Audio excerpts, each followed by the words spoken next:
Empat surat derma Arab yang dijadikan sandaran oleh Datuk Seri Najib Razak untuk pembelaannya dalam kes One Malaysia Development Berhad 1MDB adalah palsu.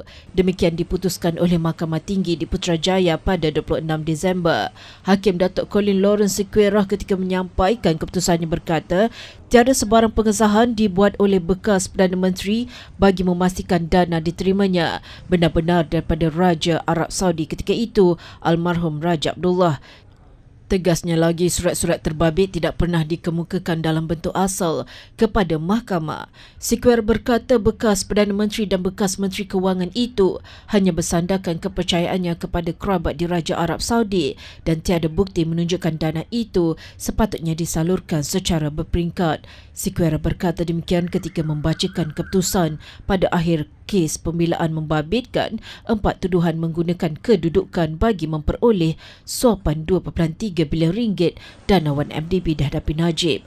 Hakim menambah jejak transaksi menunjukkan dana berkenaan disalurkan melalui syarikat persendirian pihak ketiga iaitu Vista Equity Blackstone dan Tenor yang dimiliki Eric Tan Kim Loong iaitu sekutu ahli perniagaan dalam buruan Loh Teck Jo atau Jolo. Sequeirah menegaskan naratif derma atau sumbangan itu juga tidak direkodkan dalam minit mesyuarat Kabinet.